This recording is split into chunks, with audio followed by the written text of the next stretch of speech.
Isinusulong ng Commission on Higher Education ang pagbabago ng curriculum ng General Education sa kolehiyo, bagay na tinututulan ng maraming mga guro sa mga universidad. Kung bakit, alamin sa report ni Von Aquino. Lang po ng high school na pagdating ng mga professor. Kursong may kinalaman sa aghamang kinukuha ni Keira.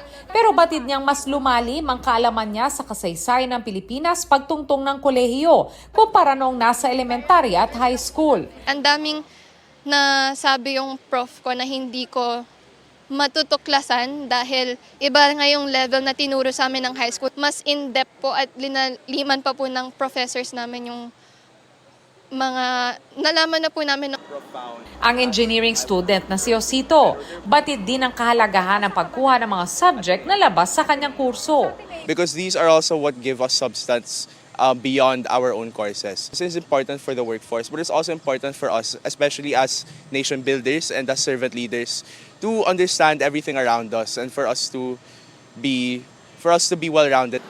Ito raw ang punto ng General Education o GE curriculum ayon sa Council of Teachers and Staff of Colleges and Universities of the Philippine o COTESCUP.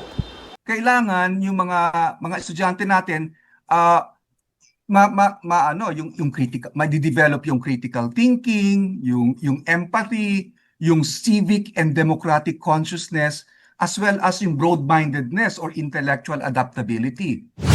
Kaya tutulang grupo at iba pang universidad sa panukala ng Commission on Higher Education na baguhin ang GE curriculum sa tertiary education. Sa ilalim kasi nito, mababawasan ang GE units sa 18 to 21 units mula sa kasalukuyang 36 units at mas nakatutok sa outcomes-based education. May mga subject daw kasi na naituro na sa high school, gaya ng ethics, basic math, Philippine history at art appreciation. Yung 5 kurso ngayon sa core ng Strengthened Senior High School ay tinatawag natin na reflective na ng mga hinihingi nating college readiness standards. Pero hindi ibig sabihin nito na tatanggalin siya ng buong buo sa kolehiyo. Kailangan magkaroon na tinatawag natin na reframing process. Lalong hihina yung pagmamahal sa bayan at pagkakaunawa ng mga mag-aaral sa kaniyang sarili bilang isang mag-aaral, bilang isang Pilipino at higit lalo bilang isang tao. Sabi pa ng COTESCUP, ang pagsasama-sama ng mga GE subject ay panghihimasok sa academic freedom ng higher educational institutions. In this particular situation, even yung method of teaching is also dinidefine na rin nila. So it's in that sense may intrusion. So that is another constitutional question.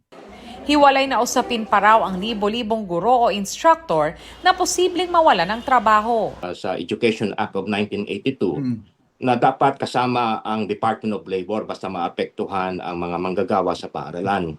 Hindi po yan kasama sa draft na guidelines na ginawa ng JED. Batid namin na magkakaroon ito ng displacement. Pero ang unang hakbang natin, alamin natin kung sino ang talaga magkukwalify pa at naghahanda ang komisyon para sa malawakang pagsasanay o upskilling ng ating mga kaguruan.